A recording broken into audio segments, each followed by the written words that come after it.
Hello, Vic. What's going on, Vic? You got it. You got it. Candace, what's going on with you? Man, not much, not much. I figured this would be the one week that Michael would want to be on time. You know, Absolutely. Deep Blue is late. Just trying to figure out, what's going on with Deep Blue. No doubt. You know, So what's been up with you? What's been going on in your world? Um, what's happened this week? A rather uneventful week, right? I don't even recall what happened this week. I'm sure a lot of good stuff happened this week. Wait, come on now, Candace. Let me tell you something that's really cool that happened last week though. Last Saturday. There he Saturday. Is. There he is. I went sailing, Vic. You went sailing? Not only did I go sailing, but they let me captain the boat. I was the captain. So I took us out into the middle of the bay. I did a sunset sail. Yeah. Where I saw that on Facebook. Huh? What'd you say? He said he saw that on Facebook. Saw that on Facebook. I put it up on Facebook. Yeah. I was sailing. Which bay? What body of water? I was Bay City actually. Oh, Bay City. Okay. So yeah. So I took us out into the middle of the bay and had a nice little sunset sail. It was beautiful. Beautiful, beautiful, beautiful. So did you guys go fishing? Did you fish? I didn't fish, not this time. So I'm allergic to fish, but I grew up because my dad had a boat. So I grew up fishing. I just could never eat it. Wow. But I grew up fishing. I grew up scaling and gunning them. I could just never eat it. But yeah, no, I didn't fish this time. I just enjoyed the sunset. That's cool. Well, hey, it's good to know you still know how to scale and gut people, so you're all right. You learned that skill.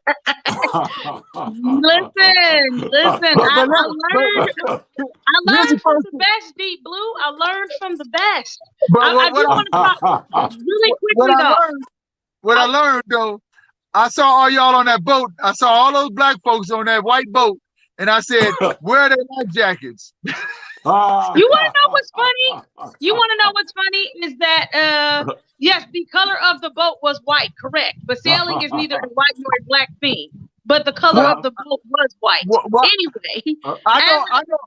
All those black women with that fixed up hair on a boat with no life jackets is a recipe for disaster. But you know what? If Mike does nothing else, Vic, Mike lives in stereotypes. I have no problem with getting my hair red. I don't care. I don't care. Wow. Here's a question: Can you swim? Can you swim? I can float and I can do enough to save my life. I have not. And the funny thing is, when my dad saw the video, that was the first thing he said too. He's like, "Do you even still remember how to swim?" I was like, "I think I need to go get some refresher courses."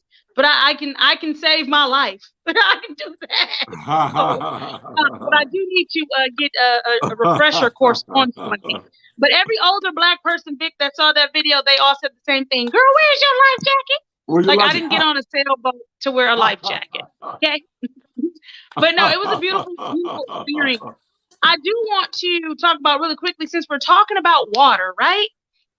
And things around water, since we're here. I just want to stay here for a second. There was a youth summit that happened yesterday morning, afternoon. There was a youth summit that happened, I guess it was still morning. Yesterday morning, the Mackenzie Patrice Croom Community Water Lab, they held their first youth summit, and it's a water lab here in Flint. They held their first youth summit yesterday, and it was, for youth by youth, and it was called Flint Youth About Water. And I learned some really cool things about the water lab and what they're doing over there. They have a chemist, and then they also have a lab technician. And both the chemist and the lab technician, they're training the youth to test water and just to be more environmentally responsible as far as water is concerned. They're also teaching them about soil and air and all that. And I thought that was really cool to, witness those young people coming in talking about, one, how the Flint water crisis affected them, And then two, just talking about some of the things and the tools that they're getting now so that they can be better equipped. Because we all know that when the Flint water crisis happened, we were all caught off guard, obviously. And so now you have a whole generation coming up that are saying they want to be empowered and they want to make sure that, you know, they understand what it takes to test water and water quality. And not only that, but to empower their city and their neighborhoods. And so they are working in the lab again with the chemist and the technician, and they're learning those things. And they're urging Flint residents to bring their water to the lab to get the water tested, because as we know, under Governor Whitmer's executive order, everybody's water is to be turned back on. And so, you know, you have a lot of people who might not have been running their water all of this time, and some people who had newer pipes and all of that. And so you have youth who are getting together and just telling the community, one, you know, flush your water every morning. Leave it running for a little bit so that you can get those pipes working. And then two, they're checking for lead, they're checking for copper, they're checking for those kind of contaminants. And so I just think that that is a good thing. I think it's a wonderful service that the community is being offered over at the Flint Development Center, which is Martin Luther King. I think it's 4121 Martin Luther King Avenue. It's the old lunch school, but it's now the Flint Development Center. And inside that development center, there is a water lab. So I just thought that that was really cool. It was really an interesting summit. They're going to do part 2 of their summit this coming Wednesday, Vic. And it's going to be from 10:30 a.m. It's going to start at 10:30 a.m. via Zoom. So I'm looking forward to that. And I don't have the link on me, but I know they're going to post the link to, they have their own social media. So they have an Instagram, they have a Facebook, they have a Twitter.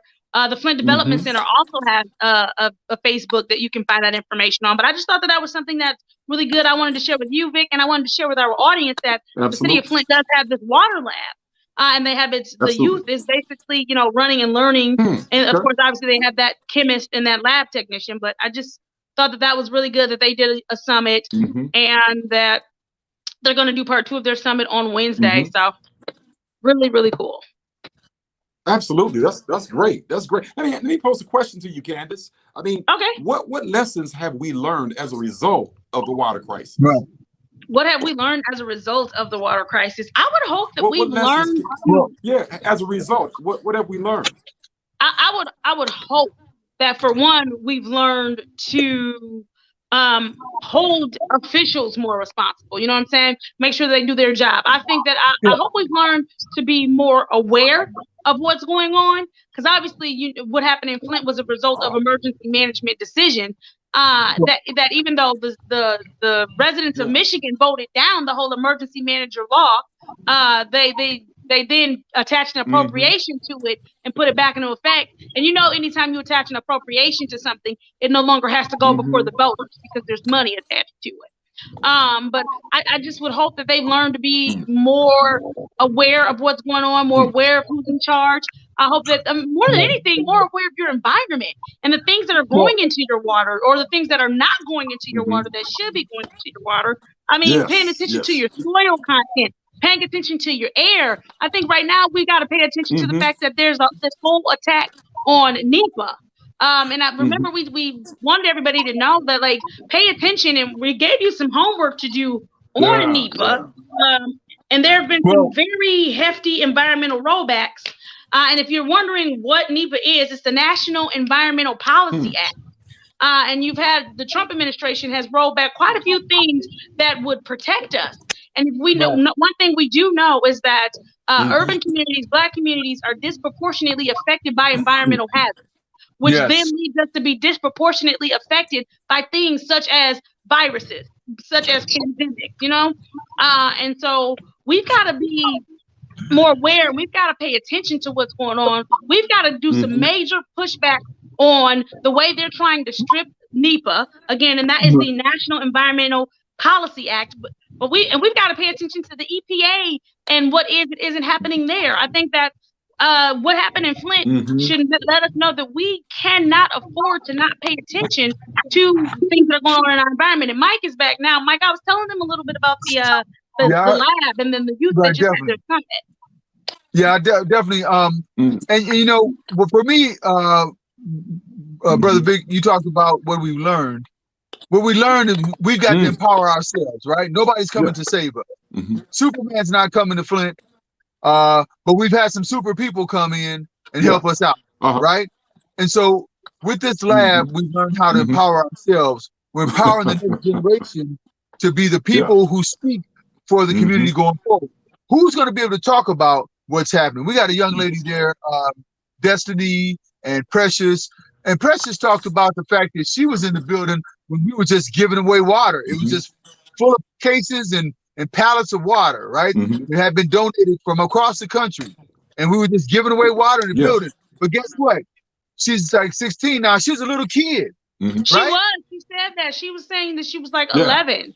Wow. Yeah. And so you think about how long we've been dealing with this issue, right? Here in Flint. And even for me, a jaded old dude, I had to wake myself up like, wow, she's a teenager now. Right. She's from a different set of values, a different set of eyes, and she's been affected by it differently. And I think it's important for us sometimes to recognize and look through young people's eyes from where they're coming from. But they can empower themselves, and they can be the ones who go forward in the future and deal with the Environmental Protection Agency that's being gutted right now. You talk about Candace talking about scaling fish and gutting fish. President Trump is scaling and gutting the Environmental Protection Agency like nobody's business. No doubt. And throwing us to the wolves. And not just us, the post office and everybody else that he's been going after. Have you seen what's happening with the post office?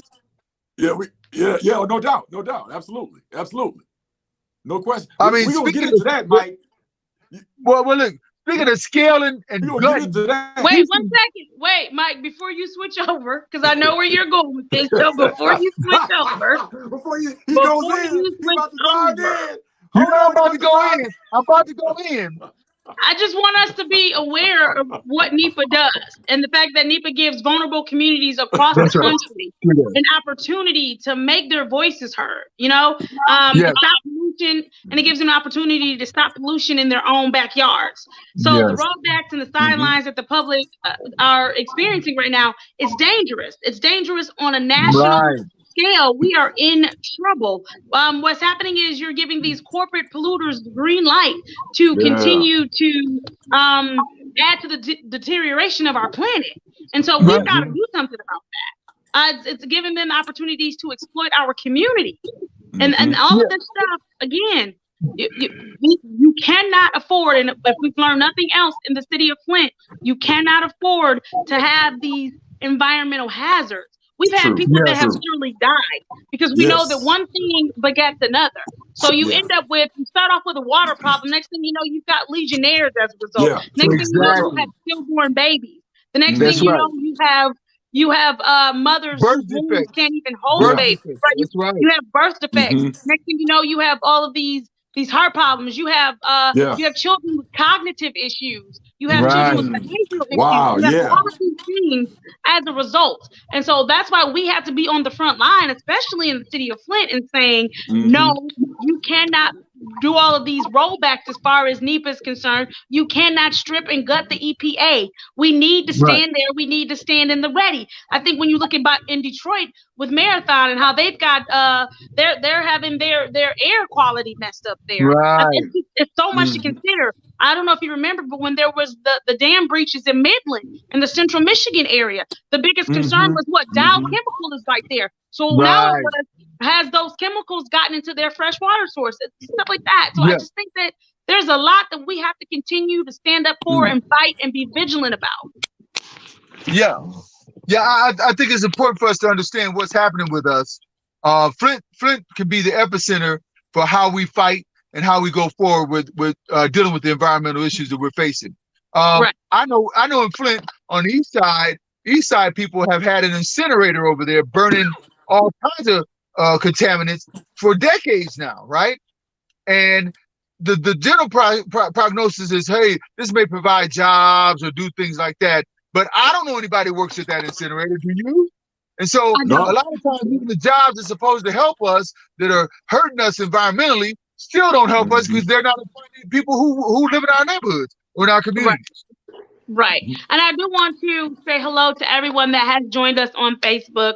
Thank you so much for joining us. I do see your comments. We're going to get to your comments here in a second. I just wanted to make sure that, you know, cause since we were talking about water and I was talking about how beautiful the water was, I wanted to make sure that we had a chance to talk about that youth summit and then to talk about the fact that not everywhere is experiencing beauty as far as water, especially when it comes to affordability, when it comes to access.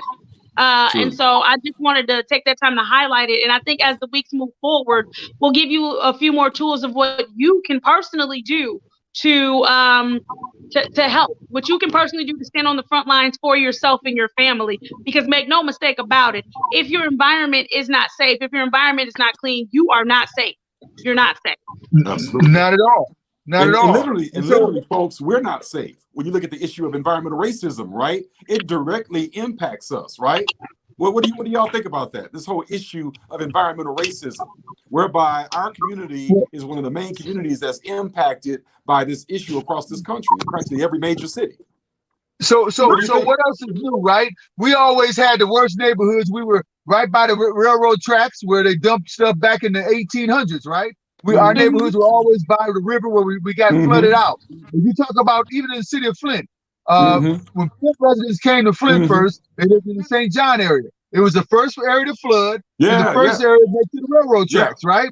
And so we lived in a floodplain over there in St. John. And people were trying to get out and get to other neighborhoods, but the first neighborhoods we were able to move to were even worse in some respects, where you had GM sites that were bulldozed and they built houses on top of them. And we've been dealing with those issues for decades now. And that's just Flint. That's happened all over the country and all over the nation. And if you go to places like Soweto and South Africa and places like that, they're dumping sites and things like that. It's a global problem that we have to pay attention to as people of color, and we've got to come up with those issues.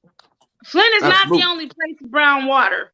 Because Mike and I have traveled the country literally lobbying on behalf of Flint, not only lobbying on behalf of Flint, but just speaking to the issues and talking to other people who have these same issues. When we say travel the country, we have traveled the country in an effort to get people to understand how important infrastructure is, how important the environment is. We've at this point, Mike, we've been outside of the country trying to get people to understand. But what I will say is that, like, you have to understand what happens in these marginalized, vulnerable communities. It eventually affects the whole country. You cannot think that you'll be safe from that. Again, these are environmental risk factors, meaning don't think that just because it starts here in one source of water that it's not capable of traveling to your source of water. We're all breathing this air. Candace, we're all dealing with this. But Candace and Mike, Candace, you mentioned the operative word. You said infrastructure. I'm not hearing any of our national leaders. That's your cue, Mike, to talk about infrastructure. Well, I know what's going on, Candace and Mike. Listen. We talk about infrastructure, right? Because you brought up a great point. Look at the infrastructure and what we've been dealing with. We've been trying to get infrastructure bills passed since President Obama was in office. When he first got in office. These so-called shovel-ready projects, bridges were falling down. I mean, listen, you know this. We just live in Michigan right now. When you come across that border and you get hit a Michigan freeway, I-75 in Michigan, you immediately run into potholes. So Real talk. And I'm not going to start talking about the Republican legislative body, but in Michigan, we haven't been able to fix the roads for 25 years in Michigan. Now, if you look on the west side of the state, where you have what we call the red part of the state, you can get money. But in the blue part of the state, go big blue, Candace. In the blue part of the state, you can't get money. We can't get infrastructure. They've been freezing us out. And now you see the same process in this mind state of us against them. We're not Americans. Kamala Harris is not an American. She's some other. Those black people are something else. They're some other. This crazy mind state is all connected, because now the red states say we don't get COVID. Only you black people and the blue states get COVID. So we're not gonna wear masks. Now they got COVID and everybody's got COVID. We can't get rid of COVID because y'all got that crazy mind state. We gotta keep this craziness that's happening in America right now. It's killing this country. It really is. Well, it really is. First of all, Deep Blue, Kamala Harris. Second of all, I corrected myself. Second of all, let me read some of these comments we've got going here. Irene said, "Hi, mate." I think Irene is our Australian friend. Hello, Irene. I think so. Correct me if I'm wrong. Hello there, Irene. Good day. Down under, right? Down under. Right. And Charlie said that's very true, Candace. The sad thing is some of these ruthless people who are in power at the national level have enough sense about these environmental issues, but have absolutely no care in the world as relates to protecting people and the environment. And it's a shame. Mike, here you go. Tulsi Gabbard hit her very hard about her record prosecuting people of color, and that's why her presidential campaign fell like a rock. I also don't have much respect to Biden for his token pick. They also said the Black community need not give their vote away for free this year. Empty gestures mean nothing. Action is needed. And then one final comment. Shardy says, that's very true, Mike. Rust Belt industrial towns have unfortunately been affected by environmental racism and everything else as it pertains to environmental issues. Now I heard a word that just triggered me, right, Minister Big? You heard it too. We heard the word token. Right? Token. So let me clear this up before you can start Hometown Hero, because I'm the hometown hero here. I'm a veteran. I was born in Flint. I don't know where you're coming from, but we don't believe in that token nonsense. Listen, was Biden a token when they selected him? A white man to run for vice president? Was he a token? Nobody's called him a token. Listen, Black women have carried this, not just the Democratic Party. Black women have carried America. White people's babies' butts have suckled at the teeth of white women, has had their babies suckled from Black women's breasts. What are you talking about? And you can't pay homage to a Black woman, a Black queen, who is an American, born in Oakland, who has the same problem Flint has. It's just a microcosm. You got LA and Oakland and Detroit and Flint. We have the same issue, right? So here she is, born in Oakland, the birthplace of the Black Panthers, and y'all can't call her Black? Stop that nonsense, and I ain't gonna even play into that. Because if Vice President Joe Biden was not a token, but we needed a white, straight male, conservative on the ticket for Barack Obama, who was a Black male, right? Was he a token? Well, if you want to use tokenism in that vein, we paid homage to white men because we wanted their vote. Now we're paying homage to Black women because we want their vote. What does that mean? Because this Democratic Party is a big tent party. We want everybody involved. White men, Black women, rural people, city people. We bring everybody in and we make sure they matter. Let me give you an example. When I'm in the Democratic Party, we wanted to have a meeting on a Saturday one day. We only had 2 Jewish members and said, hey, I can't be there. It was 100 people in that room. We changed the meeting date just for them 2 Jewish brothers to have the meeting and schedule it around what they needed because they're part of the family. You understand what I'm saying? So as Democrats, we care about every part of our family. So we got to change the date, make sure we pay homage to people, make sure we respect people who live, respect the fact that people are women, or respect white brothers and sisters when they come in. We pay homage to everybody. So let's not start that stuff about she's not a citizen, she's a token, and all this other nonsense. We don't play those games in Flint. We accept everybody. That's how we cut. All right, Hometown Hero. It's on your turn. Hometown Hero answered your question and said that yes, Joe Biden was a token. That's what Hometown Hero said. Okay. All right. That's what token. We all do that. And hey, you sound like a white male, so that means you're a token too. Y'all get privilege. Y'all get everything first. Everybody comes to you first, and everybody pays homage to you and asks you questions. Well, so what is that? Are you a token? Oh, Hometown Hero, I know you don't want to have that argument. Hometown Hero said, Biden's nothing more than another corporate Democrat. Biden isn't going to serve you. He's going to serve Goldman and Sachs. Shall we run down Trump's record with Goldman and Sachs right now, Hometown Hero? I don't think you want this argument. I don't think you want that one. You don't want that smoke. You don't want that smoke, bro. You don't want that one, neoliberal tendencies. Both parties have neoliberal tendencies. So when you live in a glass house, don't throw no stones, my man. You don't want to bring listen, Professor Vic, No, I'm the talking about you, Goldman Mike. I'm Sachs talking about your company is the buddy. one he I'm talking about doesn't your want to buddy there. throw.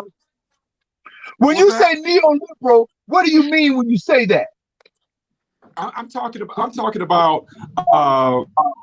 the economic philosophy,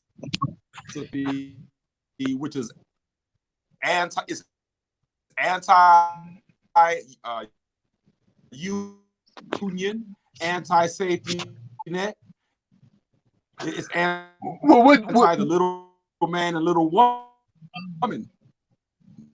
Would you classify that as liberal? I would say liberal policies would be the opposite, right? That serves big business can be referred to as neoliberal. It keeps breaking up. Right. Hey, and that's what you see. Professor, you breaking up. Impacting both Vic, you're breaking up.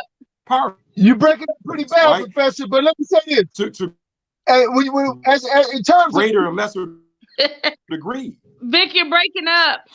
You're breaking up pretty bad. That's Listen, what I'm saying. In terms of neoliberal, in terms of what you call neoliberal, but Mike,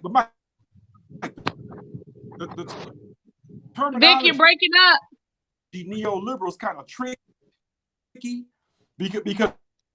Can you guys ask Vic to call back in? Ask Vic to call back in to try to get a better connection.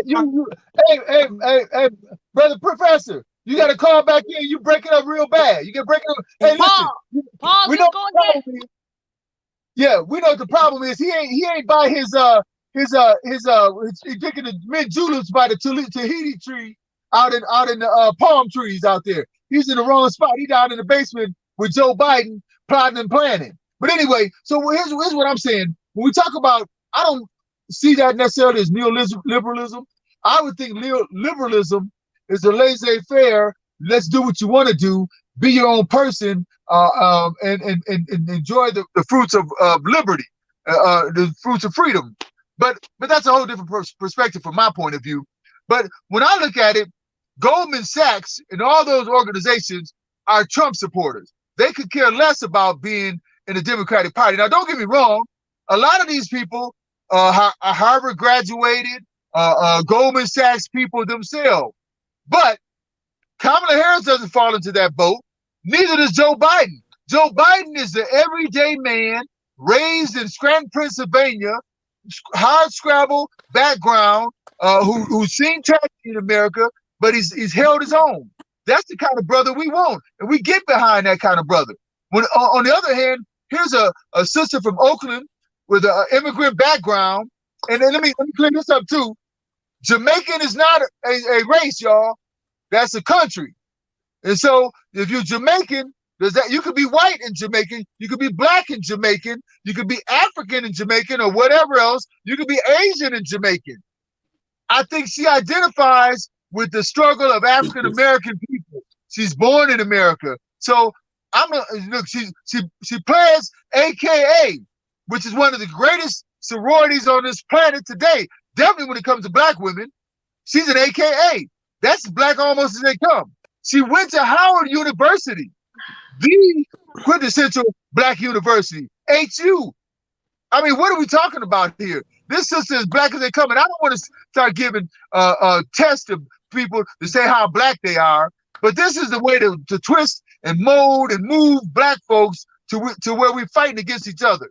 And I've been seeing a lot of this fighting on Facebook. I'm trying not to participate in it because it's nonsense. Who's blacker than who? And we're arguing about that while Trump is burning down the post office as we speak. He's committing federal crimes at the post office. You mean to tell me I can't go and pull Minister Vick's mail out of his mailbox without committing a felony? But Donald Trump can go remove mailboxes and not commit a felony, go remove machines and sorting machines from offices, and he ain't committing a felony? Somebody got a better charge him with postal fraud, which means, in my book, he's committing treason. He's fixing the election and committing treason against a federally mandated office that's in the Constitution. Listen, y'all, the post office is in the Constitution. It's in the Constitution. This man is committing fraud against the Constitution right now as we speak. And y'all folks, hometown hero and the rest of y'all okay with that? What's wrong, man? I'm sorry, Brother Vic. I'm sorry. Y'all go ahead. I went on a rant. My bad. Vic, you back? You good? He's still frozen. He is frozen. Vic, you're frozen there. Man. All right. So Vic is frozen. So I'm going to read a couple of these comments that we have going here while Vic is frozen. Says, Biden already said to his donors that nothing will fundamentally change at a fundraiser. You're selling your vote for the presidency to a guy who has admitted he will do nothing. Candace, I'm not going to pretend it's not a Republican problem. Also, the point is we will vote Biden in and get nothing and wonder how that happened when we know why.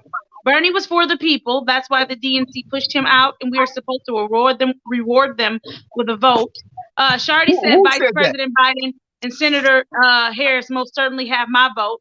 Hometown Hero said, if we don't stand up and vote a third party, the Black community will remain where it's been since 1964. Hometown Hero also said that such trash, the USPS is losing billions per year because people don't use the mail anymore. That's not true about people. That's not true. All right, so can I go in on Hometown Hero again? Listen, once again, your facts are wrong.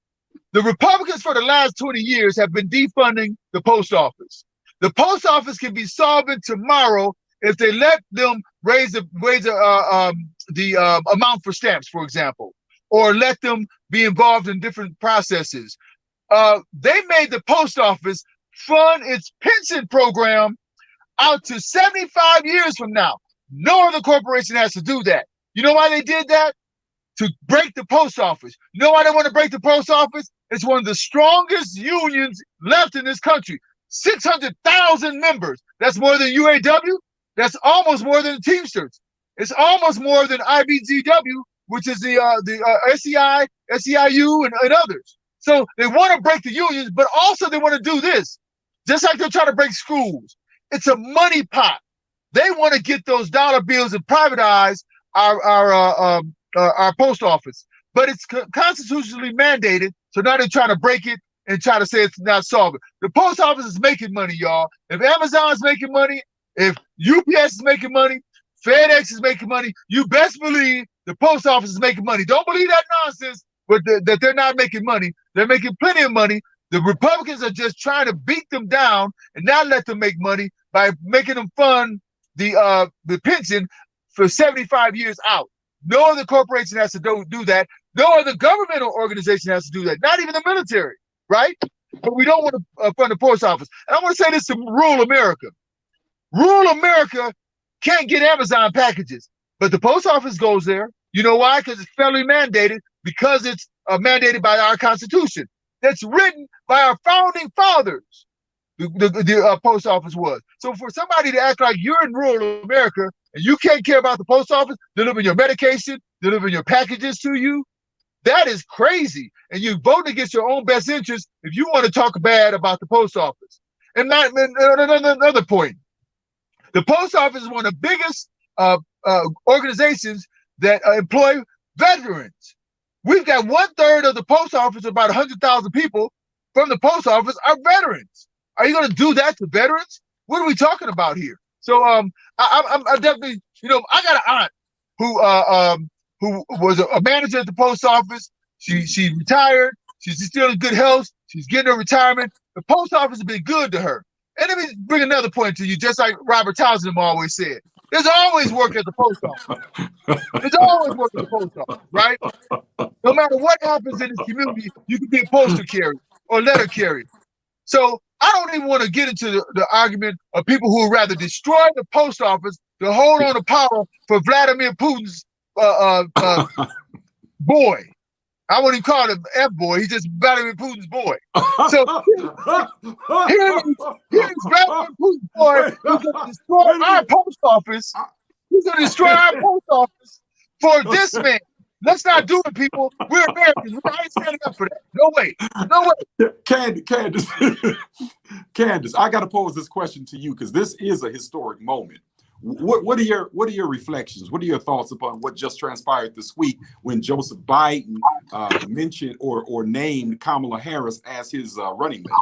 So let's just be clear on a few things. Mike's probably gonna be ready to kill me, but let's be clear on a few things. Before Joe Biden even entered into the race, he was already the presumptive nominee. Before he even declared he was running for president, right? So the fact that he now is the, again, presumptive nominee, I'm not shocked by that. Same thing with, they've had all of these swirling speculations of who his VP was going to be. It was always going to be Kamala. It was never going to be anybody else. I disagree with that. Mike, he said, Candace, what's your opinion? It was always going to be Kamala. It was never going to be anybody else. Some of this stuff, you can see the writings on the wall. So for me, it was more of a, can you hurry up and name her so we can move forward with pushing the vote in November? Because, all that other stuff, I wasn't interested in all of it. Yeah, he talked to Governor Gretchen Whitmer again. Yeah, he talked to Susan Rice. Yeah, he talked to all those people. Yeah, Val Demings, all those people. That's fine. A lot of those people, even with Elizabeth Warren, all them, they're all going to get cabinet positions. That's fine. My thing now, my focus is let's get to November. Let's make sure everybody stays focused and everybody does what they need to do so that when we can get to November and we can move on and move forward with our country. All this other stuff, I'm not getting into an argument with you about, has this black woman who been black this whole time, is she still black? I'm not getting into all that with you. I'm not. Because what happens is, and then a lot of those articles and those things that are being pushed down our throats are being pushed down our throats by the opposition, and we're just feeding into it. Yeah. I don't, and my thing is, barring either one of them say something crazy between now and November, my focus is November and getting through November. So unless they say something else crazy, I don't care about all that. I'm not getting into all your think pieces, all your editorials, all your essays. I'm not getting into all that because, like Mike said, it is amazing how up until this point, again, this woman went to an HBCU. This woman was an AKA. Don't act like she has not been claiming the fact that she's a black woman. Now, we cannot, whether you want to or not, whether you want to live by the one drop rule or not, you cannot ignore her mother and her mother's heritage. And that's insulting for someone to sit up and ask this woman to ignore her mother, the very person who raised her, and that person's heritage. She is also of Asian descent. That is the reality of this. I agree. None of that is neither here nor there because we need to get to November, okay? That's right.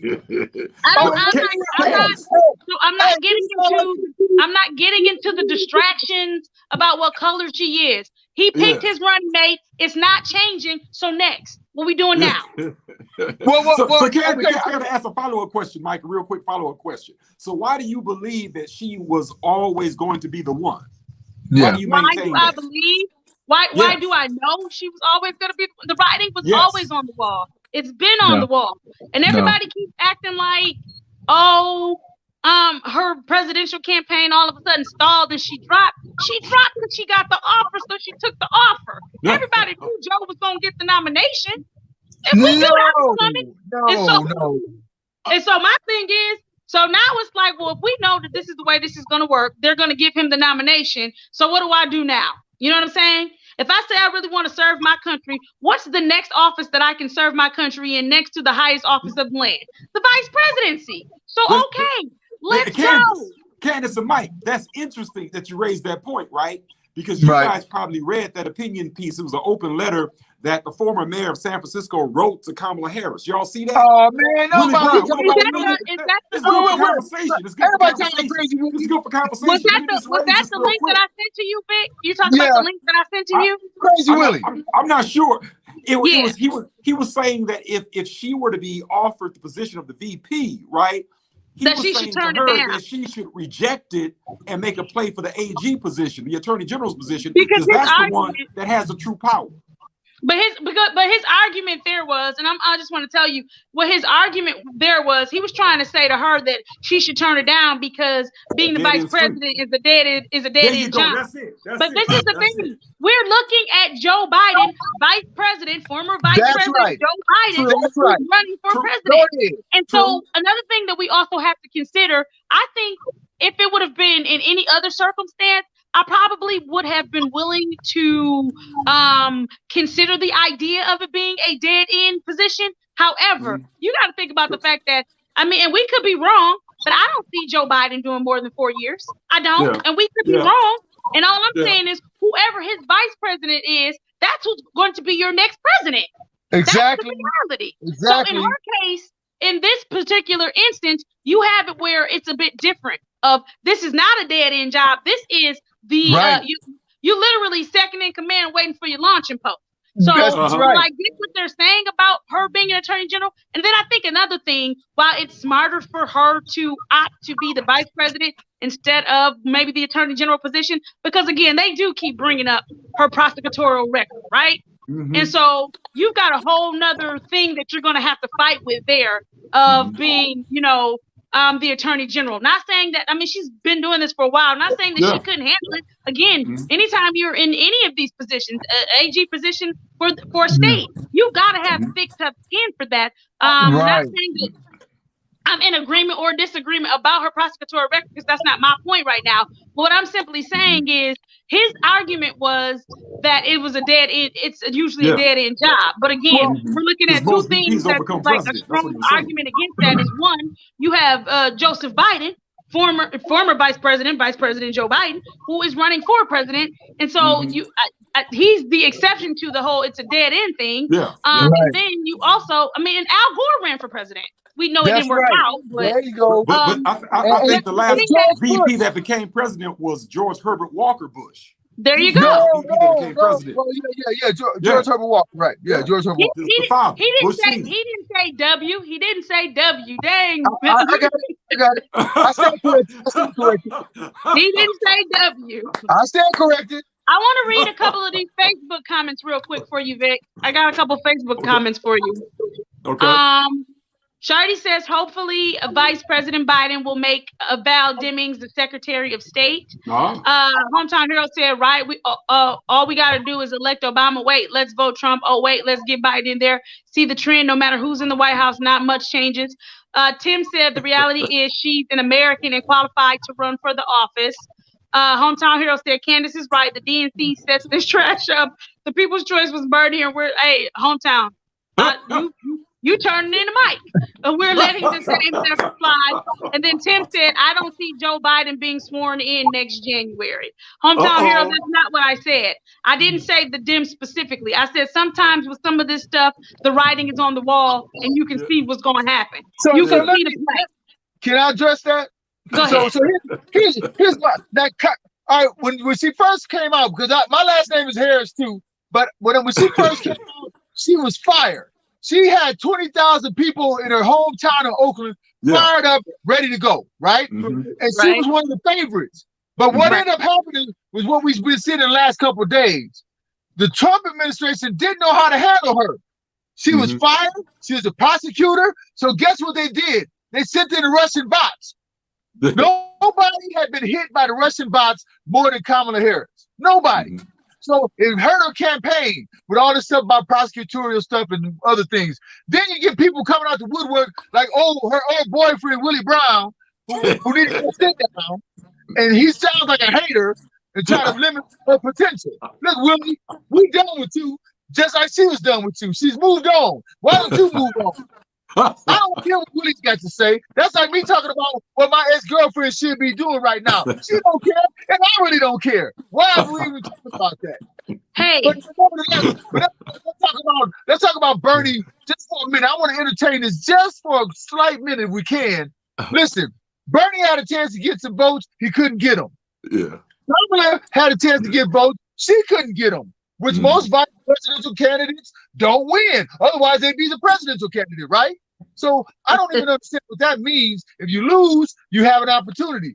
Otherwise, they looked at Susan Rice. They did seriously look at Val Demings and other people. I think they were looked at because she probably wasn't his first choice because she had lit him up so much. His wife didn't even like him. She had lit into him. His wife didn't like her. Other people didn't really like her.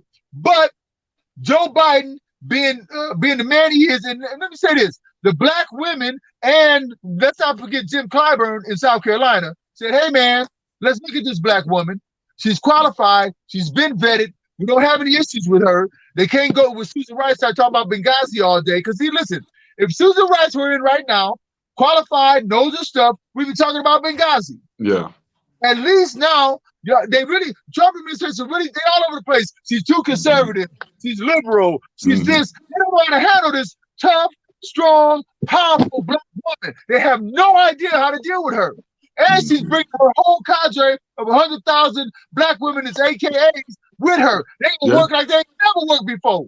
That's a hard process to swallow if you yourself being at the top as the white male power structure. That's hard to deal with. With a black woman running roughshod over you. So, hometown hero, real quick. Again, I think that people they listen with the intent to respond and not to actually understand. Because I'm reading hometown hero's comment, and again, nobody is saying what you're saying. You said you find it incredibly interesting that we're just giving her a pass for her record because she's not Trump. It's no matter what they've done to harm black anyway. Did I not say? Vic, did I not bring up her record? Isn't that what I said in my explanation to you about why the attorney general spot probably would not have been the best thing for her to go for? Absolutely. Was that not in my explanation? But then I also say that's not the question that I'm answering right now. Right. True. Nobody is giving anybody a pass, but hometown hero, it seems that you are really just all in for Trump. And so when that happens, it's really nothing we can say and or do. We're just going to have to be wherever we are with this. Because my thing is, hold on, real quick. One thing you can never accuse me of doing is not calling out people or saying when a party is not right or a party is wrong or whatever. You can never accuse me of that or me not sticking to hard issues. Mike has the nickname Deep Blue because of that. So it's kind of like nobody said give her a pass. Vic, in my explanation to you, did I not just say it's probably for the best that because of that record that she wasn't looking at being the attorney general? Okay. So I think that's just an attempt to pull focus rather than hear what I'm saying to you. True. Right. I mean, and then at the end of the day, though, you can bring up every single solitary thing that they've done. You can trash them all you want. But Donald Trump is your current president, and the moves that he's making, the things that he's doing, his record is his record. And if people don't like him and don't want to vote for him, they don't have to. And if you think you can try and pigeonhole or bully somebody into voting a certain way because you're saying we're giving them an allegiance no matter what, that is absolutely not true. You can rewind several shows and you see I don't give anybody a pass for any reason.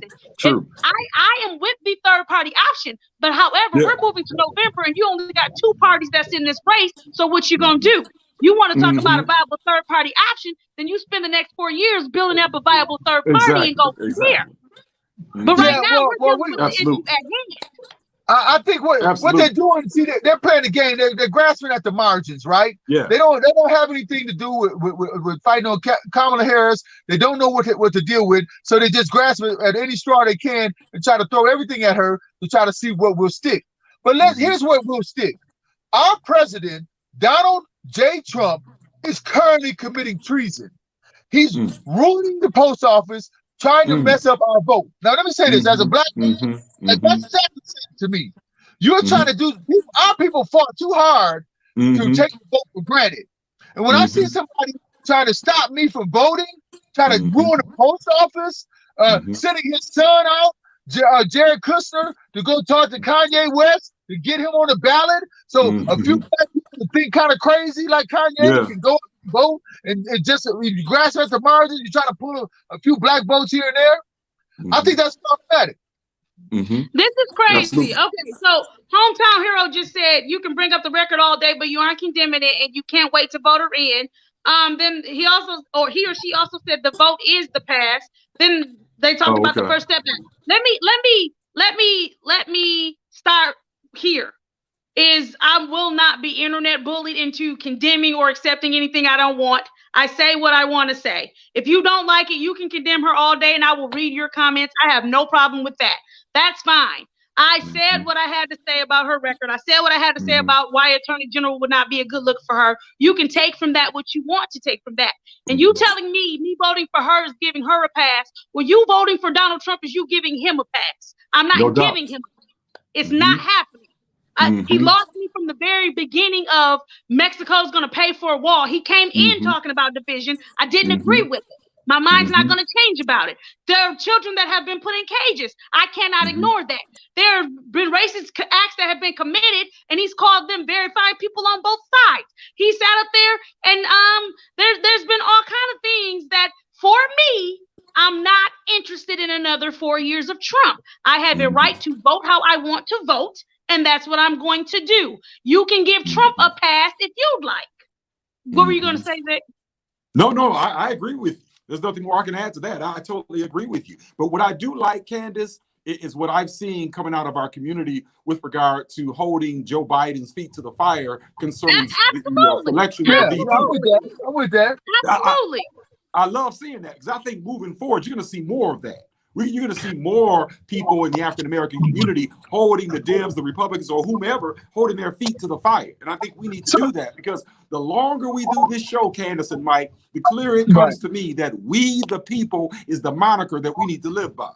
Right. So, but this is the thing. Hold on. One more thing. So here's Hometown Hero again saying, so me disagreeing with you is your opinion is bullying. No one had told you to vote for either. So it sounds like you're responding to things I've never said. You are telling me how to vote, though. I didn't say you were bullying me. I said what I won't do is be forced to condemn or agree with something, whether I want to or not. I didn't say that you were bullying me. I think it's quite clear that you and no one else can bully me. That's not going to happen. What I'm saying to you is you seem to have such a strong argument saying that we're giving her a pass, where if you're not telling the other side they're giving Trump a pass by voting for him. My thing is, if you want to be balanced, be balanced. And obviously your opinion is fine. The show's called Whose Opinion Is It Anyway? I read your opinion, but what I'm saying to you is, in this particular instance, I don't agree. And it can easily be said that you're giving Trump a pass if that's the case. I have sat here week after week after week, and I have argued, and Mike and I have gotten into arguments over the past month about Joe Biden and the things that Joe Biden has said, the things Joe Biden has done. Many arguments. I have not upheld anything wrong that they have done. And so today, because my opinion I'm not of the opinion that I'm willing to vote for Donald Trump and then to infer that my vote is going to come because he put a black woman in. That's not it. I said time and time again, even after I have condemned things that Joe Biden has said, I still, the amount of things that Donald Trump has done has put me in a position to where I will not consider voting for him because of him, because of the things he's done, because of his record. Listen, right now there's a little country named Belarus. And in Belarus right now, you have a dictator who's in there propped up by Vladimir Putin the same way that our president is propped up by Vladimir Putin. What they're doing in Belarus right now is they had some people who wanted to protest and wanted to get the dictator out of office. So now they're going in, snatching people up off the streets, putting them in unmarked vans. Sounds familiar. They're going into Belarus and they got these young people, mothers and fathers are looking for their young children. They can't find them. They're disappearing them. Look, if you don't think that can happen in America, this is happening in Portland. Right? It's happening in Portland. Right, it's happening in Portland. So when Hometown Hero and these other people are okay with the post office constitutionally mandated being destroyed for Donald Trump, with our rights being snatched up off the streets and the right to protest peacefully being warped. If you're okay with all of this, Hometown Hero, then that's on you. You got to live with that. I want to read this comment that Tim said. Tim said we each have the right to decide who we more favor in any election. Tim, I 100% agree, which is why I read every single comment that Hometown Hero has, because I am fine with, and sometimes when you do hear other people's side of it and how they feel, the way they feel, sometimes a lot of that stuff it's worth considering. I absolutely agree with Hometown Hero about this two-party system. I agree with that. But my thing is, okay, if that's the case, let's build up a viable third party. Let's do it. Let's actually do it. Because I do agree. Hey, but this ain't the year. This ain't the year, buddy. Not this year. Obviously, this is not the year because it's almost November. But what I'm saying is... Listen, hey, Candace, and we're not even talking about the elephant in the room. The fact of the matter is the unemployment rate and the economy is tanking. And our economy is tanking because this man refused to handle the COVID-19 crisis properly. That's right. You know why he didn't handle it properly? Because Obama had things in place, and anything Obama did, he's doing the opposite. If Obama eats Cheerios, he's eating Fruit Loops. If Obama eats rocks, he's eating dirt. Even if Obama says, listen, man, I got the plan in place. I stopped Ebola. I did a whole bunch of stuff. My boy Joe Biden and me made it happen.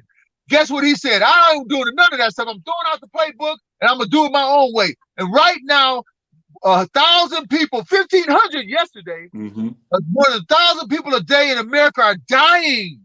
We're up to 160,000. Remember when people said, there's no way we're going to get to 100,000? We're well over that. We are well over that in America right now today because of Donald Trump. It's on his watch. Those deaths are on his watch.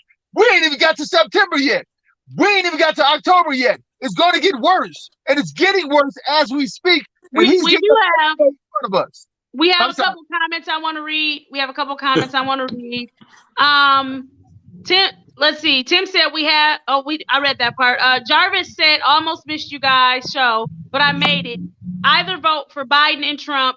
Both belong to canine family. Trump is a wolf. Biden is a fox. Tim said it's happening all over this country. Kids are getting killed and kidnapped in every city. Hey, Mike. Yeah. I'm a channel what you would say. Let's quickly break down Trump's record concerning what he's done since he's so great. Yeah. He's circumventing the rule of law. He's disrupting the postal service, as you said. That's right. He stacked he stacked the federal court with over 200 conservative judges. The right wing has stacked the Supreme Court. He's using the federal police to disrupt the people's Second Amendment rights. The conservative right has gutted the Voting Rights Act, and he's heightening racial discord in America. There's your track record with Donald J. Trump. How you like it now? And let me talk about 4 more years of that. You want 4 more years of that? Hey, there's another piece of that federal people from ICE coming in. Do you know they've been training civilians on the border with ICE? Yes. So some of those civilians they've been training through those militias who are just people off the street were the ones they dispatched to Portland, Oregon. They weren't even really ICE officials. They were civilians working for ICE who've been getting trained with ICE on the border. Listen, they're down in the border right now, circumventing people's rights because they're Latino or Mexican, or they don't really have any rights per se, but they have human rights, but they're circumventing those people's rights every day. Why do you think they bring those people into the cities of Portland? They try to bring them to Detroit or Chicago or anywhere else. We've got to be very careful from Hometown Hero and these other people when we talk about subversives coming in. You're getting American training through ICE and being the foot soldiers for Donald Trump. If he loses this election, watch. We'll have ICE soldiers on the streets trying to maintain his order for the next 5 years. Absolutely. And then they're ignoring the fact that this man is building a whole nother wall around the White House, which signifies to me that he ain't trying to leave. He's building a whole nother wall around the White House. That's Peaceful surrender of power, nothing. Peaceful surrender of power, nothing. Candace, he's building a moat around the White House. Okay. We're going to have to close out here in a second. So before we close out, I want to make sure that I read these other comments. Shardy says that Vice President Biden was in place for 8 years, and if President Obama had enough confidence in him to remain the vice president for 8 years, then he is well capable of being the president. And again, he has my vote. Hometown Hero said 43% of those deaths are nursing home deaths. Let's ask Cuomo and Whitmer why they sent at-risk individuals to room together in the same home. And let's ask why Cuomo doesn't want an investigation. Tim says, please explain to me how following the playbook would change what's happened to the economy and jobs. I don't care when you lock down. When you lock down, you put people out of work and remove the money from the economy. Not true. Tim, wait. Tim, if I had more time, I could explain to you how other countries handled this pandemic and why our economy did not have to suffer. But unfortunately, Tim, we are out of time this week. But I want to invite all of you to join us next week. Every last one of you, come on back with your opinions. We appreciate the differences of opinions. We want to hear it. This is the first week that I have not had to call Mike Deep Blue. I'm very shocked. No doubt.